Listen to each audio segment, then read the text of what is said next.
Tonight, we're diving into the story of one of the most iconic structures ever built, the Eiffel Tower. Born from ambition, ingenuity, and a touch of controversy, the tower rose above Paris as a daring symbol of progress and has stood for over a century as a testament to human creativity. From skeptics and scandals to global fame, its legacy continues to inspire and fascinate people around the world.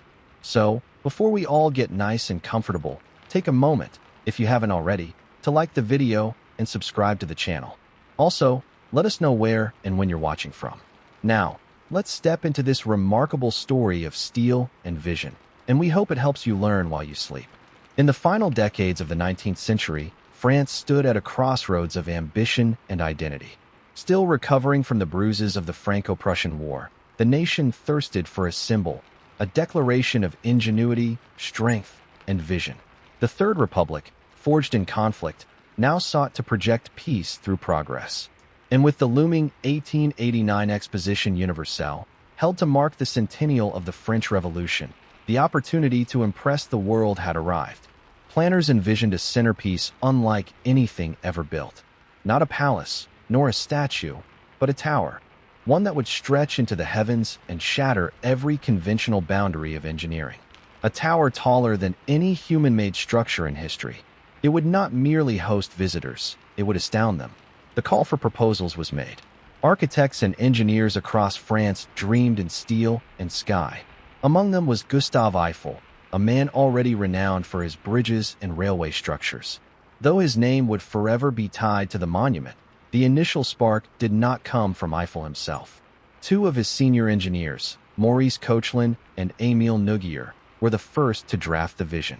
Inspired by the audacious designs of American bridges and galvanized by the challenge of modern materials, they imagined an iron tower that pierced the clouds, 300 meters tall. They called it a pylon of 4 legs, joined at the top by metal girders. It would rise from the ground with lattice-like lightness, yet be as immovable as bedrock. Their drawings impressed Eiffel. Though skeptical at first, he saw potential, both in the design and in the message it could send. To gain traction, Eiffel commissioned further architectural detailing, enlisting the sculptor Stephen Sylvester to refine the tower's appearance. Sylvester added decorative arches, a glass-walled observation deck, and embellishments to ease the eye. What had once looked industrial now looked visionary. In 1886, the project faced its first true test. A competition was announced by the French government for the exposition centerpiece. More than 100 designs flooded in, from domes to columns to gardens suspended in the air. Eiffel's proposal, submitted under his name alone, stood apart. It was radical, towering, daring. Critics scoffed. Some called it grotesque, a skeletal monstrosity. Others feared it would collapse under its own ambition. But Eiffel, a seasoned diplomat as well as an engineer, maneuvered through opposition. He pledged that the tower would symbolize modern science and national pride. He reminded officials of his past accomplishments. The railway bridge over the Douro in Portugal, the iron framework for the Statue of Liberty. His words were calm but decisive. The future, he insisted, belonged to those who reached for it. On January 8, 1887, the contract was signed. Eiffel would construct the tower at his own expense, with the city granting him a 20-year lease to operate it. Funding came from his company, supported by private investment. He was betting not just on metal, but on meaning. Still, Paris did not yield easily to change. As word spread, the opposition hardened. Artists, poets, and intellectuals denounced the project in scathing open letters. They feared it would scar the city's classical skyline, that it would reduce the Champs de Mars to an engineering circus. Yet, even as ink dried on protests, ground was breaking on the future. The land at the northwestern edge of the Champs de Mars, near the Seine, became a hive of labor and iron. Shovels pierced earth, and foundations were set. Over 2.5 million rivets would eventually bind its parts. Each beam would be calculated to resist wind, not just weight. For this tower would not rise in defiance of nature, but in harmony with it. As the first steel columns rose from their concrete footings, so too did the momentum of belief. Skepticism remained, but the tower had moved from dream to deed. In the distance, Paris bristled with uncertainty. But on the Champ de Mars, a new monument began to ascend, one that would soon change how the world saw the future. Winter winds swept across the Champ de Mars as the first months of construction wore on. In early 1887, the Eiffel Tower began its transformation from blueprint to monument. At first, it was little more than a lattice of scaffolds and steel beams rising tentatively from the muddy ground. But every day, rivets clinked into place, and the skeletal beginnings of a structure unlike any other began to rise. Gustave Eiffel had assembled a team of France's most talented engineers and craftsmen.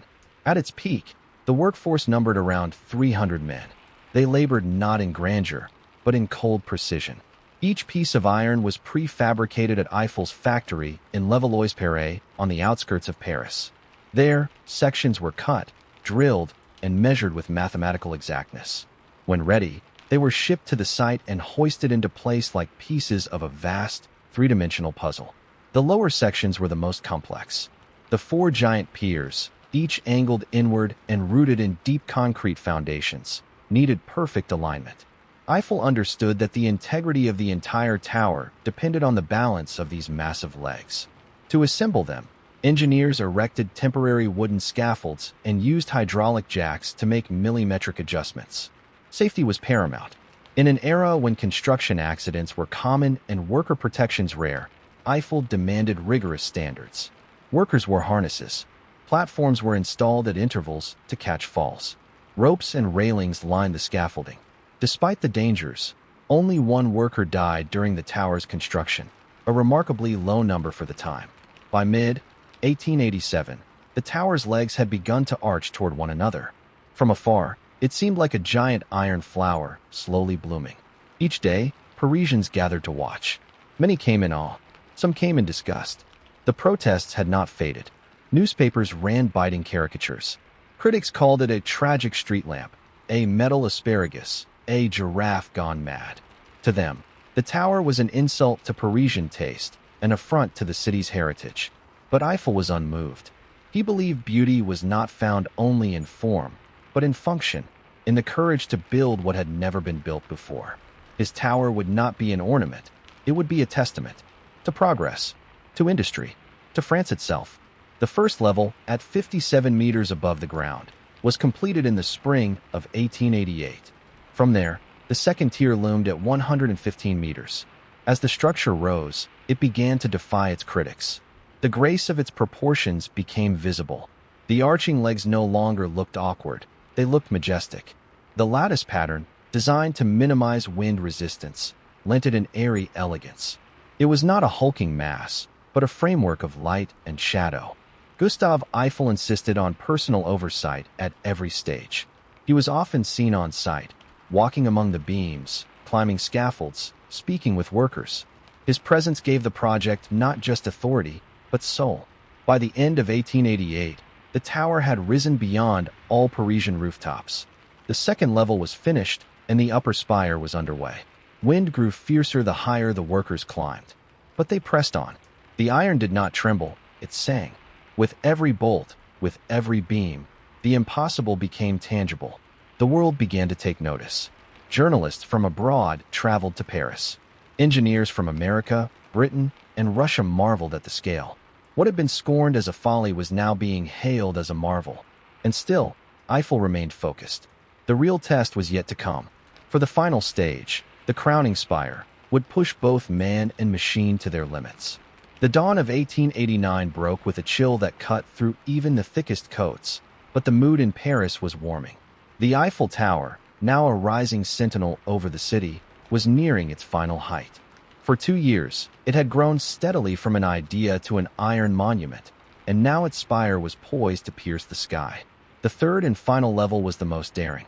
It required more than engineering. It required faith. At 276 meters above the ground, the winds howled like wolves, and the slightest miscalculation could undo months of labor. Yet Gustave Eiffel's team advanced with determination. The structure, assembled like an enormous erector set, had been so precisely designed that every component aligned as intended.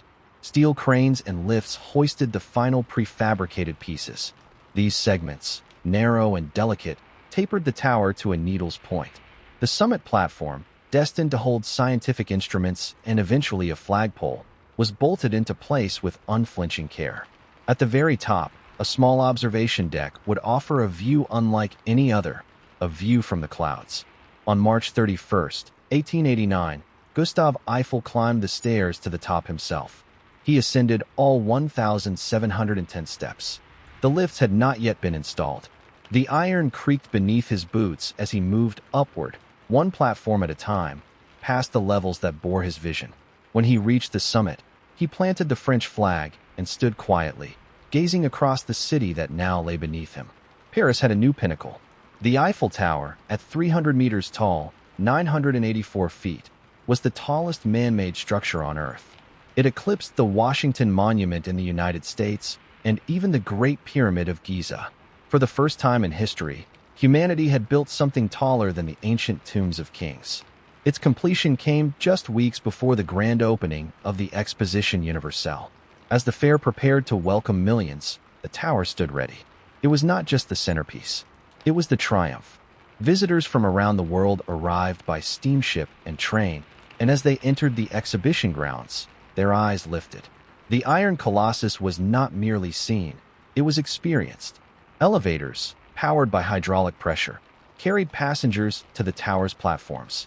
From the first level's restaurants to the upper viewing galleries, the Eiffel Tower offered an entirely new way of seeing a city, not from the ground, but from the air. Below, the Seine curved like a ribbon through the streets. Above, the sky seemed within reach. Public opinion began to change. Skeptics turned silent. Artists who had once derided the tower now painted it.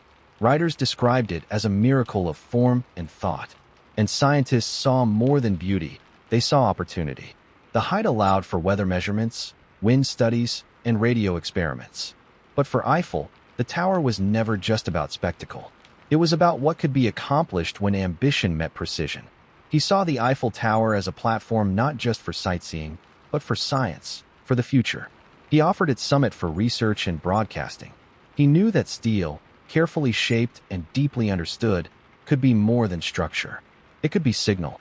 The 1889 World's Fair opened to thunderous acclaim. Nearly 2 million people ascended the tower that year. Newspapers across continents ran illustrations and breathless articles. The Iron Tower, once mocked, now stood as the iron heart of modernity. And still, Eiffel climbed it often, alone, in silence, seeking not applause, but clarity. In the gusts above Paris, he found it. The tower had risen, and so had the spirit of a nation. The Eiffel Tower had arrived in grandeur, but its story did not end with applause. As the Exposition Universelle faded into memory, a new chapter began, one defined by debate, reinvention, and resilience. When the fair closed in November 1889, the Eiffel Tower remained standing at the edge of the Champ de Mars. It had drawn millions of visitors and captured global attention, but its future was far from secure. The original contract between Gustave Eiffel and the city of Paris allowed the tower to stand for only 20 years. After that, unless renewed, it could be dismantled. Eiffel had gambled on more than steel. He had gambled on time. He believed that within 2 decades, the tower would prove so valuable, so essential to science and communication, that no city official would dare tear it down. But the critics had not disappeared. They waited, pens sharpened, eager to resume their attack once the fair's fever faded. To many in the Parisian elite, the tower still stood as an offense to elegance. Writers and artists continued to deride it. It was described as a skeleton of a bell tower, a giant lamppost without a lamp, a tragic streetlight. Some artists refused to dine at restaurants with a view of the tower, claiming it ruined their appetite. The clash between modernity and tradition crackled like static in the Paris air. But Gustave Eiffel had expected this. He turned from public charm to practical defense. In the years following the Exposition, Eiffel transformed his monument from marvel to machine. He allowed scientific experiments on wind resistance and air pressure to be conducted from the upper levels. He funded meteorological stations and gave physicists access to the tower's summit. Most significantly, he made it available to the new and mysterious art of wireless telegraphy. Radio was in its infancy. Engineers and inventors struggled to send signals over long distances. Eiffel saw potential in his tower's height. In 1903, he financed and installed radio antennas at the summit. Signals were transmitted from the tower to receivers miles away, clear, consistent, revolutionary. Suddenly, the tower had more than symbolic value. It had strategic purpose. The French military took notice. During early experiments in wireless communication, the Eiffel Tower played a critical role in advancing the nation's radio capabilities. In 1906, it was used to send military messages to the eastern frontier. As tensions stirred across Europe, the tower's utility grew. It was no longer just a landmark, it was an asset. Meanwhile, the cultural landscape began to shift. A younger generation of artists, impressionists, cubists, modernists, saw in the tower not ugliness, but beauty. They painted it, studied it, photographed it. The very features that once drew ridicule, the exposed iron, the vast emptiness between girders, the mechanical grace, became emblems of the modern age. Poets found metaphor in its height. Filmmakers framed it as a silhouette of possibility. The Eiffel Tower, once an architectural outsider, had become a muse. And through it all, Gustave Eiffel remained its steward. Even after his retirement from public engineering, he continued to advocate for its preservation. In lectures and writings, he argued not just for the tower's utility, but for its symbolism. To him, it was proof that imagination, backed by science, could reach beyond doubt. By 1909, the lease was nearing its end. Legally, the city could dismantle the tower, but the military's reliance on its radio functions changed the debate. The French government extended the tower's lease. It would stay. The Eiffel Tower had survived its trial, not through nostalgia, not through popularity, but through adaptability. It had moved from spectacle to science, from ridicule to reverence. A monument once considered temporary had begun to write its own permanence into the skyline of Paris and the imagination of the world. By the turn of the century, the Eiffel Tower had matured from an iron experiment into a beacon of progress. No longer dismissed as a frivolous structure, it had become a vital tool in France's scientific and strategic arsenal. As wireless telegraphy evolved, the Eiffel Tower remained at the forefront. In 1903, Gustave Eiffel had helped pioneer radio transmission from the tower's summit. But by 1910, its 300-meter height made it the most powerful broadcasting antenna in Europe. Eiffel personally oversaw the installation of more advanced radio equipment, convinced that invisible waves, like the iron he once bent into arches, would reshape the future. His intuition proved prophetic. In 1914, as the world teetered on the edge of war, the Eiffel Tower played a quiet but decisive role. When Germany invaded France in the opening days of the First World War, Paris braced for occupation. Communications were critical. The tower, fitted with sophisticated radio transmitters, became the linchpin in a fragile network of defense. Then came the miracle. In September 1914, German forces advanced toward Paris, their victory seemingly assured. But a message intercepted by the Eiffel Tower's radio operators changed everything. The German command had sent a poorly encrypted transmission revealing key troop movements. French generals, alerted in time, diverted reinforcements and launched a counterattack at the Marne River. The German advance stalled. Paris was saved. Historians would later call it the First Battle of the Marne, a turning point in the war. And in the background, towering above it all, stood a structure once dismissed as a joke, now hailed as a savior. The Eiffel Tower had become more than a monument. It was a weapon of intelligence. During the remainder of World War I, it continued to serve the military. It intercepted enemy communications, coordinated troop deployments, and even relayed coded messages to French forces in North Africa. Its skeleton, once derided as cold iron, was now warmed by the pulse of human survival. But while its military role grew, its cultural presence never dimmed. In peacetime, it resumed its role as a symbol of Parisian innovation. Tourists returned. Writers penned odes. Scientists launched weather balloons from its heights. The elevators, improved over time, carried hundreds of thousands of visitors each year. On clear days, the view stretched for miles, a panorama of Paris wrapped in haze and promise. Yet its symbolic weight grew heaviest not in celebration, but in resistance. In 1940, German forces marched into Paris once more. The Nazi swastika flew over city halls. But on the Eiffel Tower, the French made a final gesture of defiance. As Hitler approached the capital, engineers cut the tower's elevator cables. If the occupiers wanted to reach the top, they would have to climb. The gesture did not go unnoticed.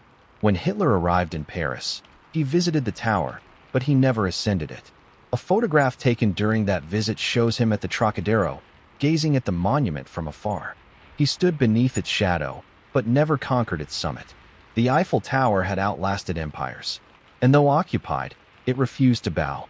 Throughout World War II, it remained a silent sentinel. German troops posed for photographs on its platforms. Allied bombers navigated by its silhouette. And when Paris was finally liberated in 1944, the Eiffel Tower stood untouched, a survivor of yet another storm. By then, it had ceased to be a temporary structure. From fairground fantasy to wartime signal post, the Eiffel Tower had proven what Gustave Eiffel had always known, that true monuments are not carved from tradition, but forged in the fires of change. As the guns of war fell silent and Europe began the slow, painful work of rebuilding, the Eiffel Tower emerged not as a relic of a bygone age, but as a survivor reborn. In a city scarred by occupation yet untouched in spirit, the tower stood tall, a symbol of endurance, innovation, and identity. Post-war Paris was a canvas in flux. The old world had cracked, and a new one was trying to emerge.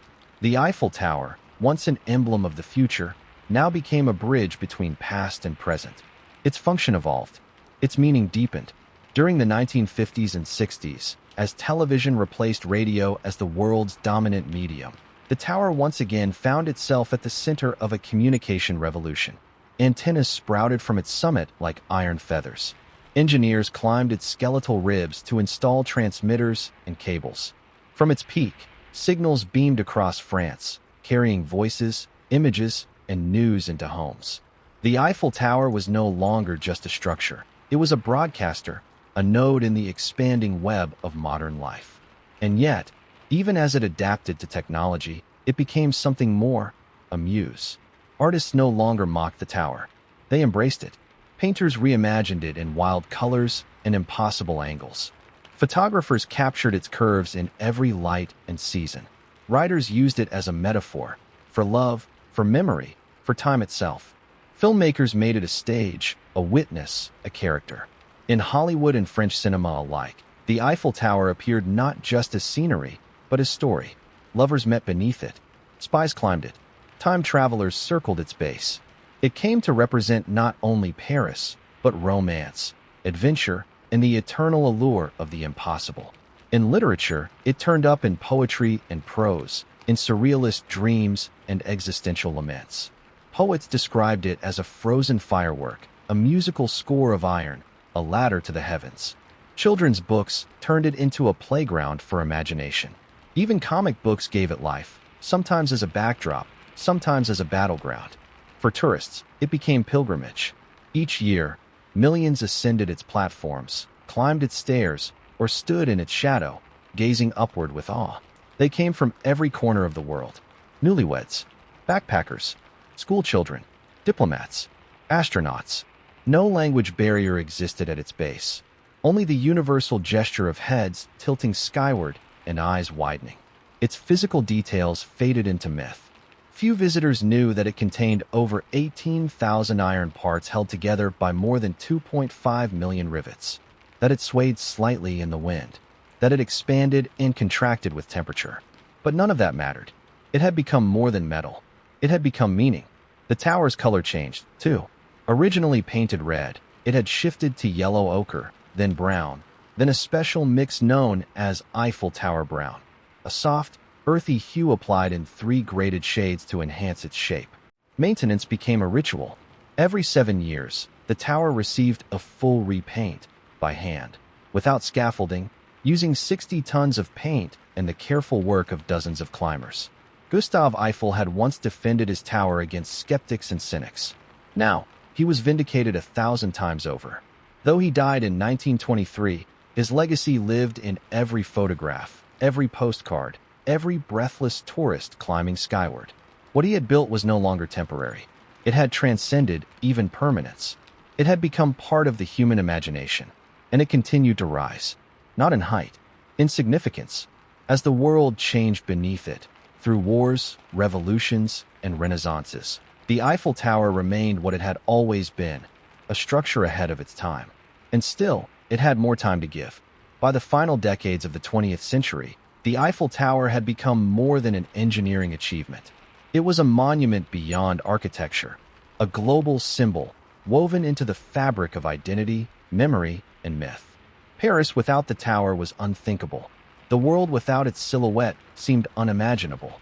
In the 1980s, as postmodernism swept through design and culture, there was renewed focus on preservation. The Iron Titan, more than 90 years old, required care. Engineers began detailed assessments of its structure. Though its design had aged gracefully, time left its marks.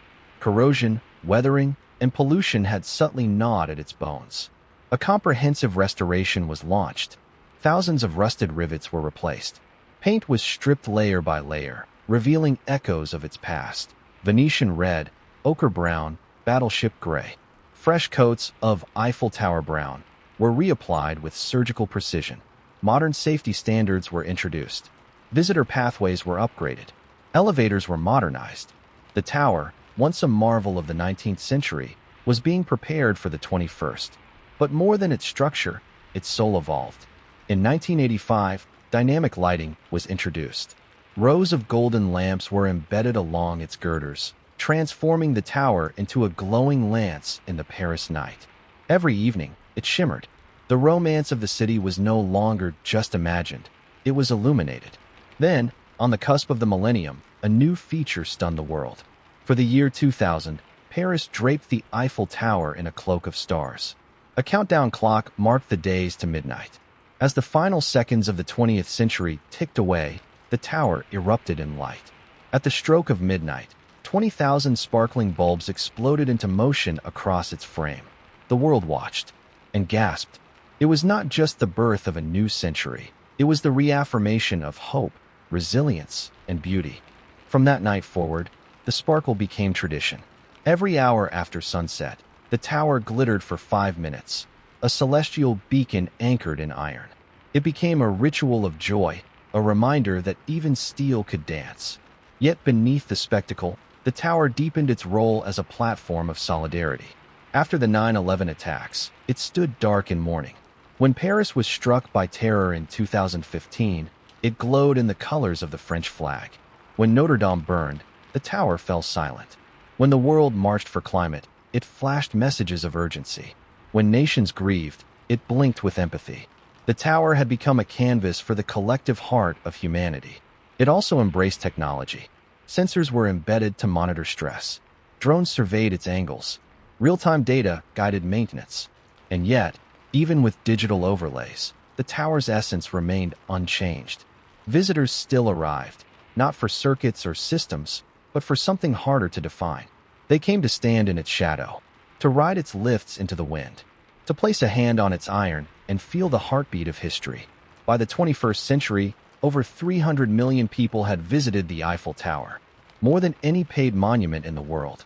It stood not just as a destination, but as a beginning of dreams, of stories, of connections. And for every first kiss beneath it, every family photo atop it, every child's gasp at its base, the tower added another invisible thread to its legacy. It had long ceased to be just Parisian. It belonged to the world. A monument born of mathematics and forged in resistance had become a symbol of unity. And still, above the rooftops of a restless city, it watched, quiet and constant. By the early 21st century, the Eiffel Tower was no longer just a feat of engineering or a monument of national pride. It had become something deeper, an idea, a mirror of how the world saw itself, and a lens through which Paris was viewed by billions. In movies, it symbolized romance. In literature, longing. In politics, resilience. In fashion, it became the ultimate runway backdrop, grace in steel, elegance in iron. Haute couture shows, art exhibitions, and global campaigns all sought its silhouette. It needed no introduction. The mere shape of its outline evoked awe. But beneath the glamour lay enduring truths. It was a monument to the power of audacity, to the belief that something radically new could rise in the face of doubt. Gustav Eiffel, once jeered by artists and academics, had trusted his conviction over consensus. The tower's creation was not just an engineering victory. It was an assertion of the imagination. In schools across France, children now learned of Eiffel not only as an inventor, but as a visionary. The man who had helped shape the industrial world was remembered for something more enduring, the courage to build what others feared to attempt. And so, the tower became an object lesson. In architecture, it showed that form could follow function and still inspire. In science, it served as a case study in materials and resistance. In philosophy, it posed questions about permanence, purpose, and the place of art in utility. It also became a focal point of global conversations. As climate change reshaped urban priorities, the Eiffel Tower adapted. Its lighting systems were re-engineered to reduce energy use. Sustainable materials were incorporated into its operations. Digital tickets replaced paper. Gardens bloomed at its feet, part of a broader initiative to green the Champ de Mars. Even its image, once static, was used to promote environmental awareness, peace efforts, and global cooperation. To the people of Paris, it remained familiar. An old friend visible from every corner of the city, whether glimpsed through a cafe window, from the steps of Montmartre, or reflected in the Seine, it offered a sense of place, of perspective. In a world that changed with every breath, the tower stood firm. But perhaps its greatest evolution was invisible. It had become a tower of stories. For every visitor, a memory. For every painter, a vision. For every couple who looked up together, a shared moment. The Eiffel Tower had transcended history to interpersonal myth. It was no longer just part of the Paris skyline. It was part of the human soul. A child in Tokyo drew it in school. A soldier remembered seeing it on leave. A refugee dreamed of it while waiting for a new home. It was not just a monument of France. It was a monument of possibility. It was a reminder that even iron can feel like light. Even geometry can stir the heart. Even something built for an exhibition can become eternal. As the tower neared its 135th anniversary, plans for its future quietly unfolded. Further reinforcements, digital upgrades, more sustainable practices, but no reinvention, because some things, once formed, hold their shape against the weight of time. The Eiffel Tower did not need to change to stay relevant. It only needed to be what it had always been, proof that humanity, when reaching upward, can build beauty from steel. In the world of glass towers and digital skylines, the Eiffel Tower still stands, not tallest, but clearest. Amid the rush of progress and the race for innovation, it remains a monument not just to where we are going, but to how we began to dream upward. As the second decade of the 21st century unfurled, global crises tested every facet of modern life. Pandemics, protests, and climate emergencies redefined the rhythm of civilization. Paris, like all great cities, pulsed with tension and change. But through it all, the Eiffel Tower endured. When COVID-19 silenced the boulevards, the tower stood still, closed to visitors for months, the longest shutdown in its history. Yet even shuttered, it spoke. Images of its empty platforms circulated the globe. In those quiet frames, people saw something reassuring. Stability, even in uncertainty. It reminded them that the human spirit, like iron, could bend without breaking. In moments of collective grief, it dimmed its lights. In moments of unity, it gleamed in flags and colors. And always, it remained there. When Paris was selected to host the 2024 Olympic Games, the tower once again took center stage. It would watch over the ceremonies, grace the broadcasts, inspire athletes and spectators alike. For generations who had never seen it in person, it would become the backdrop of history once more. In digital realms, its reach extended even further. On social media, its likeness became shorthand for beauty and aspiration. In augmented reality apps, users placed it on their coffee tables, their backyards, their dreams.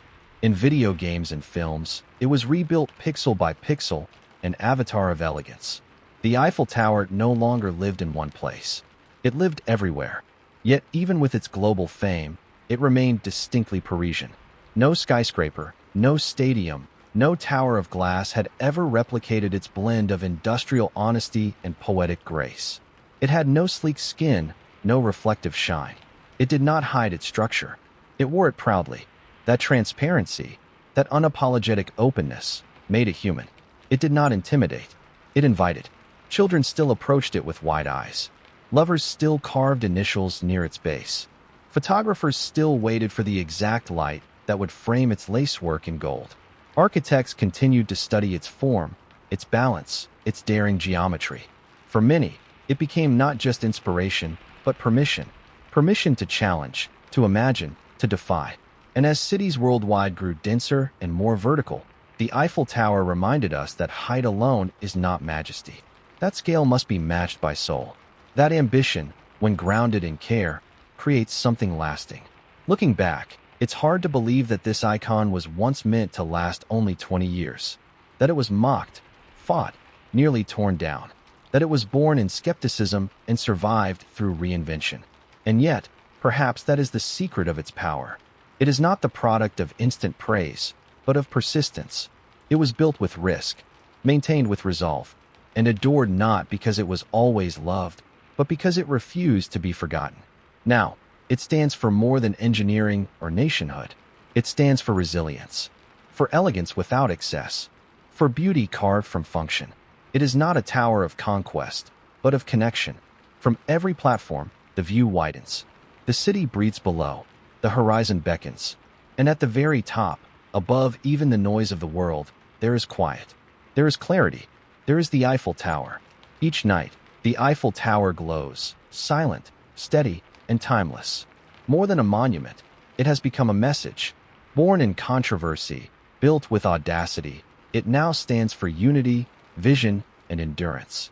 What was once dismissed as folly is now revered. Gustav Eiffel saw what others could not. That iron, shaped with care, could inspire wonder.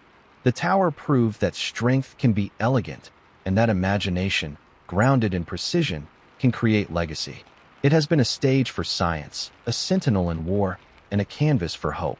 It has carried radio signals, watched over revolutions, and captured the hearts of millions.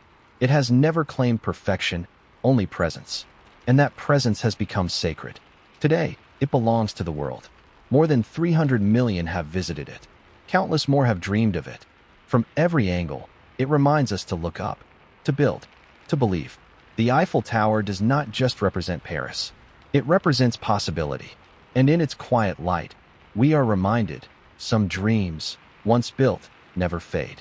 In the shadows of rising global conflict, beneath the surface of scientific advancement, a race began, silent, secret, and unstoppable.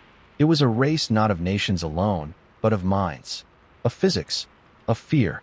The Manhattan Project would come to define the most consequential chapter in the history of science and war. But it began not in a laboratory.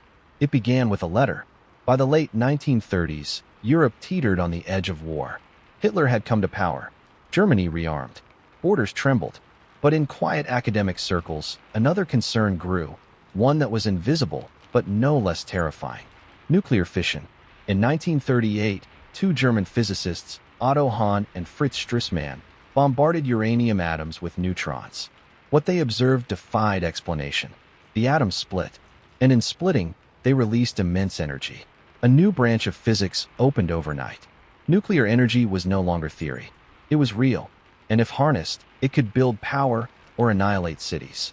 News of the breakthrough spread rapidly among physicists. Some saw promise. Others saw peril.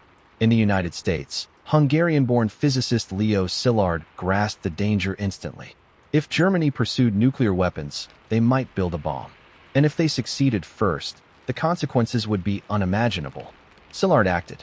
In the summer of 1939, he drafted a letter warning of the potential for atomic weapons.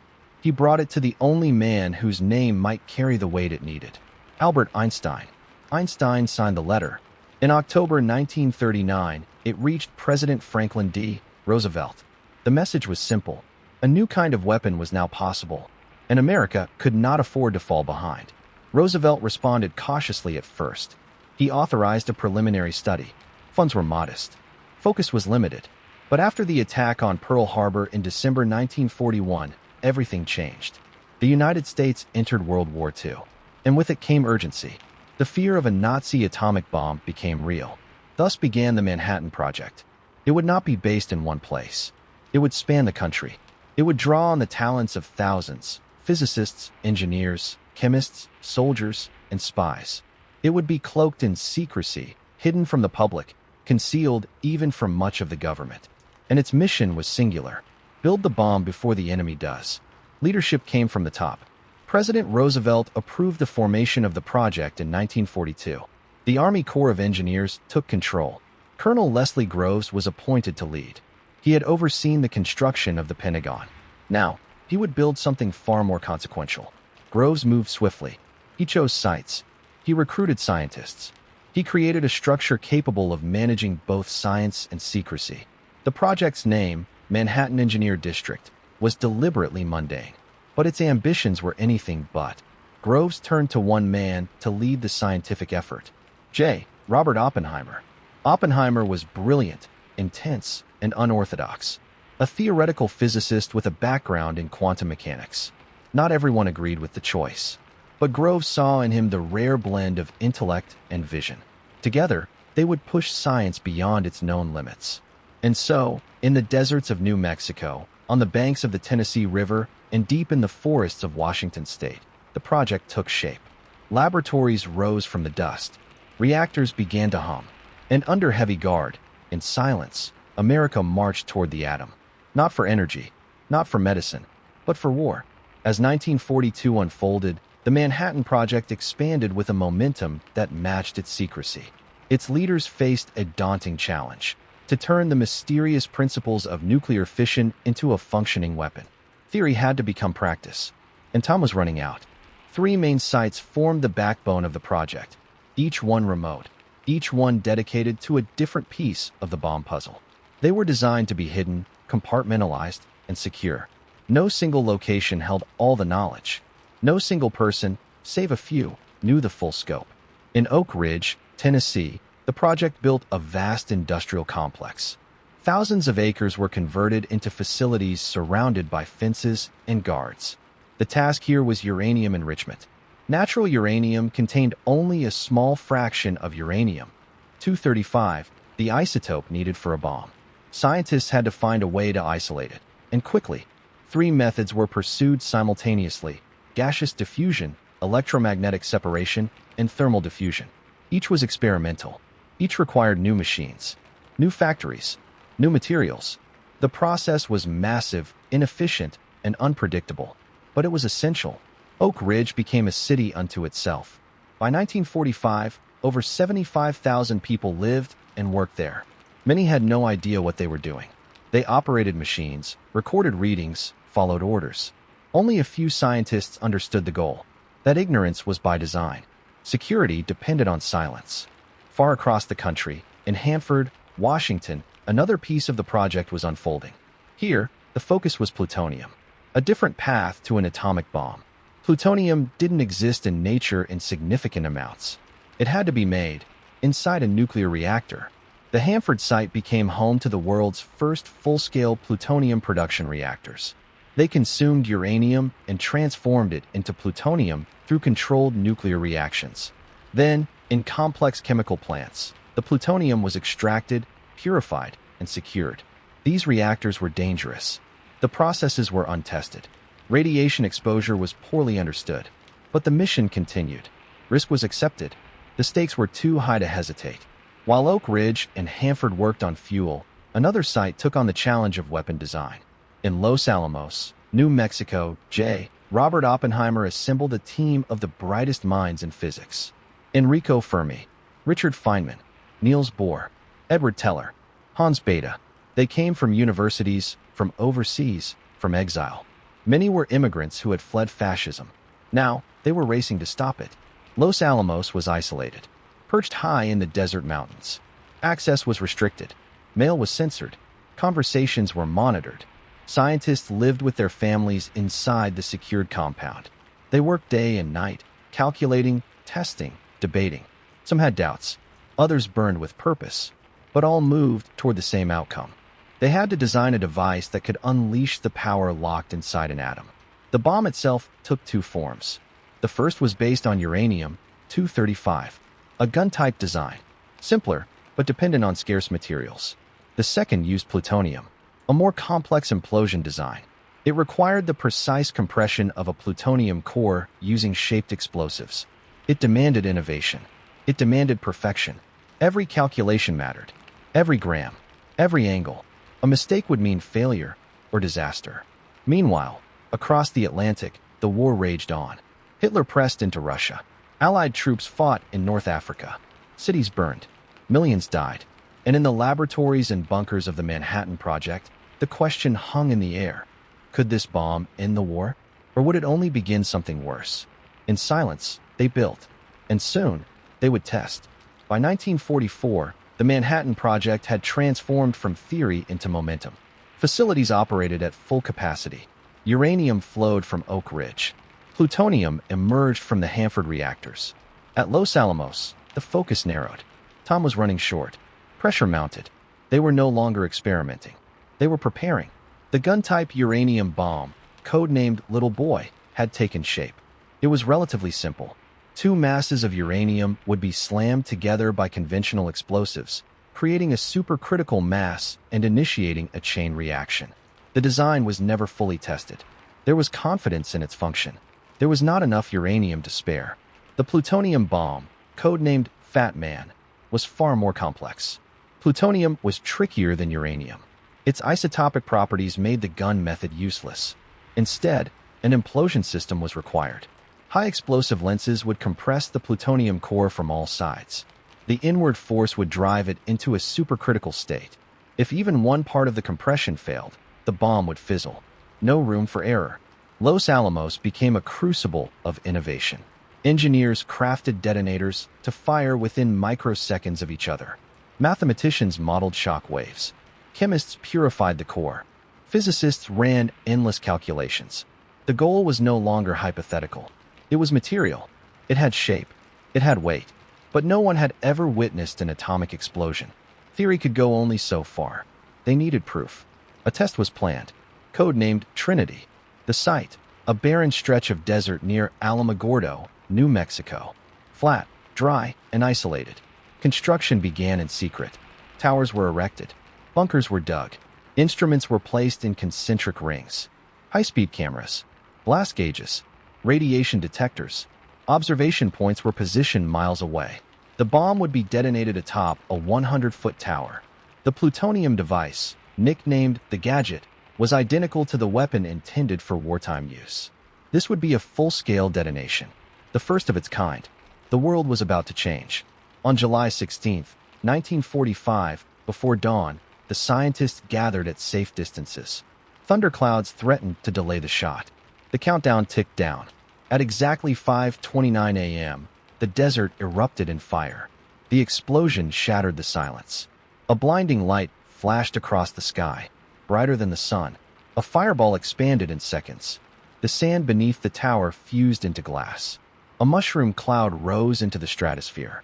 The blast could be seen from 180 miles away. Windows shattered in towns nearby. The earth trembled. Radiation surged. The test worked. The bomb worked. In that moment, the Manhattan Project passed the point of no return. The scientists had split the atom. They had weaponized the universe. The fundamental forces of nature had been channeled into a tool of destruction. Some cheered. Others watched in silence.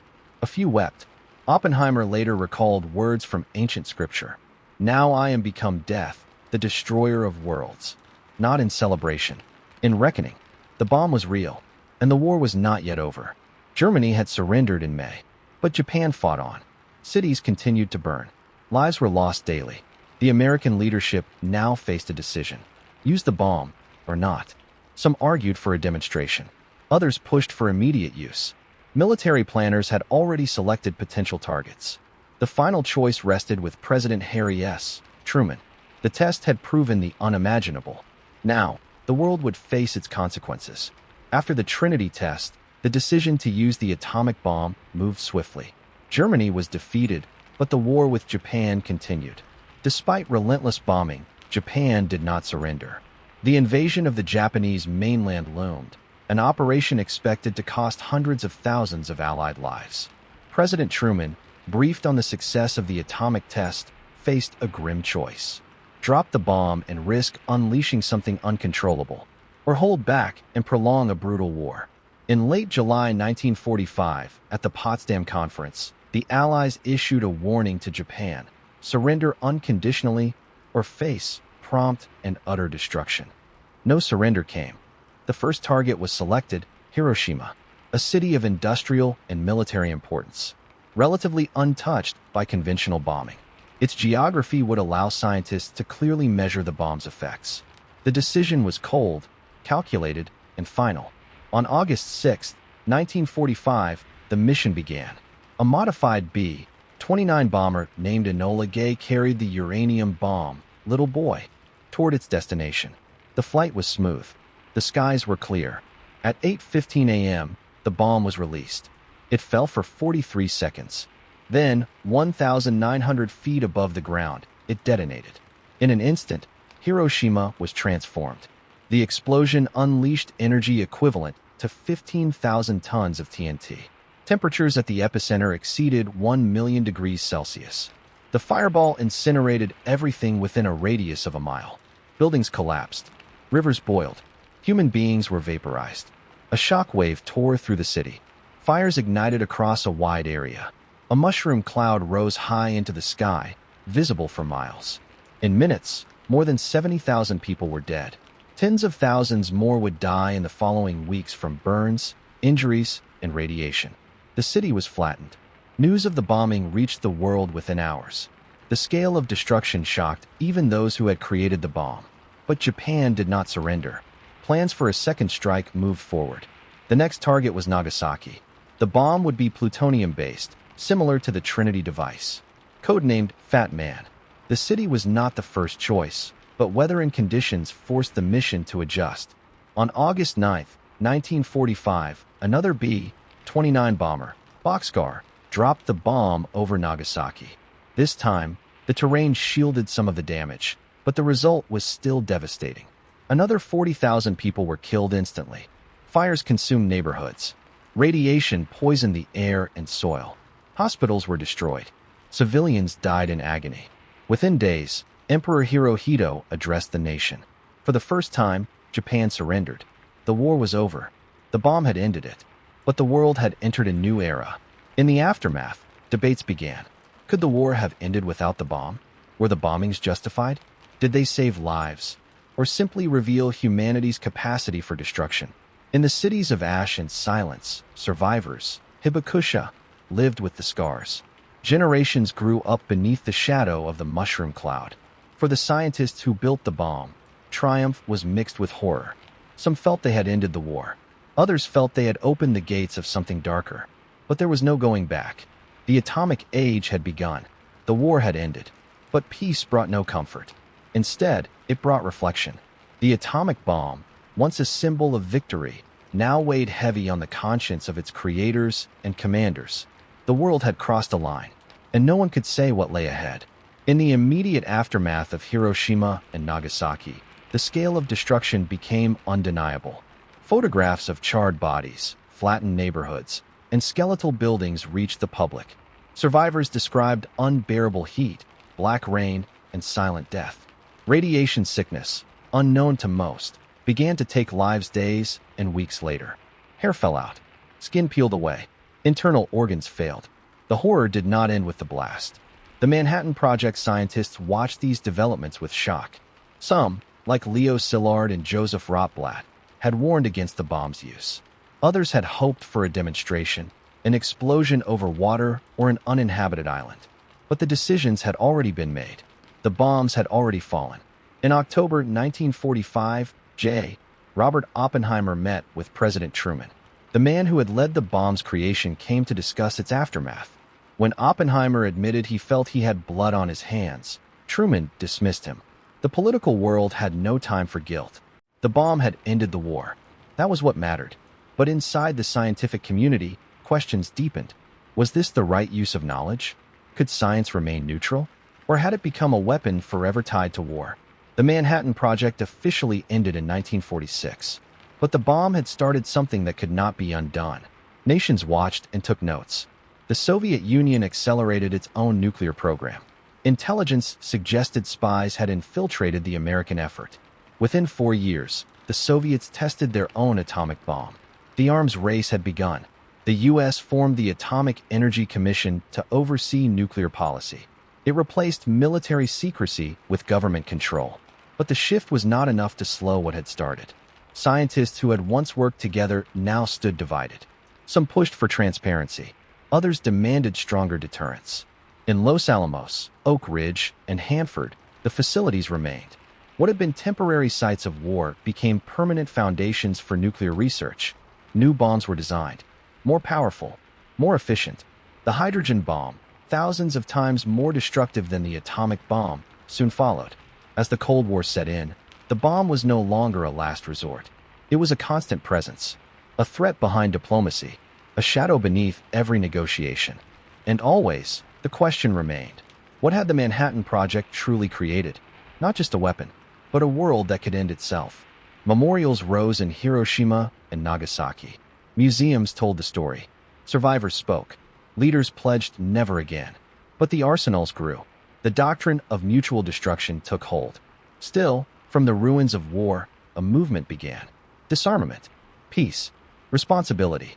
Physicists who had split the atom now campaigned to control it. They formed committees, wrote manifestos, appealed to governments.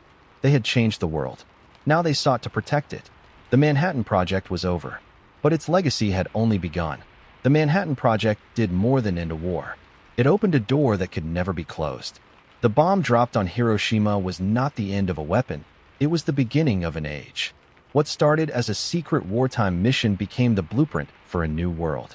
Science, once driven by curiosity, now bore the weight of unimaginable consequence. Governments saw its power. Nations pursued it. And within just years, the atomic monopoly was broken. The Soviet Union tested its own bomb in 1949. Others followed. Britain, France, China. The nuclear age had begun with a flash in the desert, and it spread like wildfire. By the 1960s, the world braced under the doctrine of mutually assured destruction. Cities became targets. Missiles waited underground.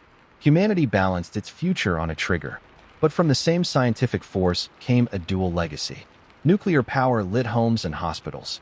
Atomic research advanced medicine, deepened understanding of the universe, and led to discoveries far beyond warfare. The Manhattan Project, for all its horror, also proved what organized knowledge could accomplish. The same minds that built bombs turned to space, to computing, to curing disease. Yet the shadow of the bomb remained. Fallout drifted from test sites. Radiation seeped into soil and bone. Soldiers and civilians suffered without knowing why. Protests rose in silence. Survivors of Hiroshima and Nagasaki bore the cost in their bodies, their memories, their generations. The weapon that changed the world had left wounds that never fully healed. In response, the world tried to pull back. Treaties were signed, limits imposed. The Non-Proliferation Treaty sought to control the spread, but no agreement erased the knowledge. No signature erased the fear. The power unlocked in the 1940s had become part of the human condition. And so the questions endure. Was the Manhattan Project a triumph of science, or its greatest failure? Did it save lives, or forever change the meaning of war? Can humanity master the forces it creates, or only survive them? These questions have no easy answers, but the legacy remains. In every siren test, in every peace treaty, in every silence between world powers, the Manhattan Project is there, watching, warning, reminding, not just of what happened, but of what is possible, what can never be forgotten.